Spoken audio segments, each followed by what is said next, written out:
¿Templo para adoración o para negocios?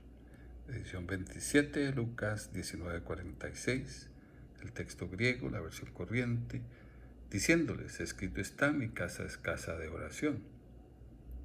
Error de traducción.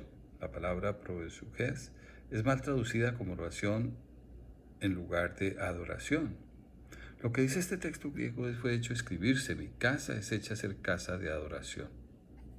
Mi casa se refiere al templo de Jerusalén que Dios diseñó y guió a construir a Salomón en el año 960 antes de nuestro Señor Jesucristo. Dios no habita en templos hechos por manos humanas. La construcción del templo de Jerusalén y su contenido no tienen nada que ver con los templos o iglesias de hoy. El templo de Jerusalén tenía secciones como el lugar santo, el lugar santísimo, el altar de los sacrificios de las ofrendas. Así no están construidos los templos de hoy. El propósito del templo de Jerusalén. El templo de Jerusalén fue hecho para adorar a Dios mediante los sacrificios por el pecado y por la paz que se hacían con las ofrendas de animales perfectos.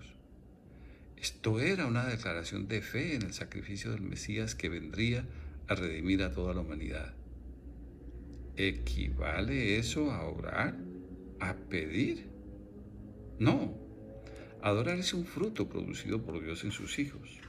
Adorar, alabar, clamar a Dios es declarar quién es Él, su ser, su obra y su actividad.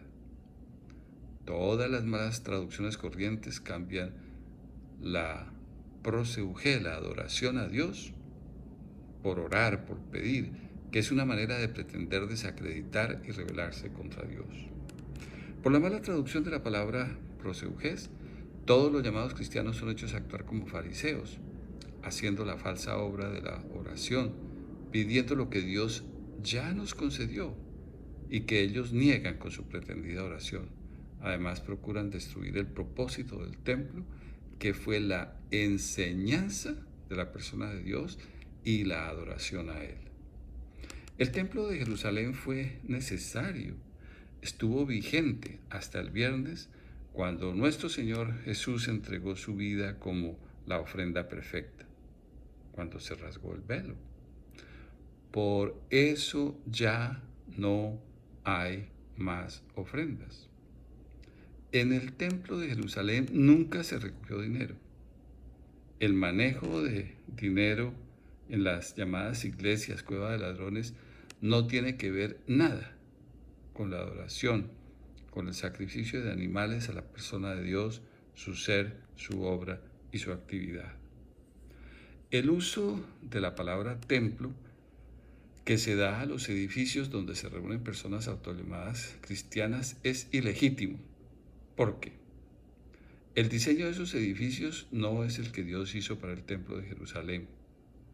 No se realizan los sacrificios ordenados por Dios. No son hechos a adorar a Dios, sino que equivocadamente se le ora, se le pide para la obtención de beneficios. Negocio que aparentemente Dios no regala, sino que otorga por petición. Se sigue una liturgia contraria a las enseñanzas de Dios, que desconoce la persona de Dios, su ser, su obra, su actividad y su palabra en los idiomas originales. Se hacen eventos sociales que nunca fueron establecidos por Dios. Aplaudir, ayuda social, bailar, beber, cantar sentados, comer, entretener, funerales, hechizar, instalación de funcionarios, matrimonios, milagros falsos, política, presentación de artistas, quinceañeras, zumbas, etc. Se hacen colectas de dinero, ofrendas que nunca se hicieron en el templo de Jerusalén. Las ofrendas que se hacen son una rebelión contra Dios porque niegan la obra de Jesús.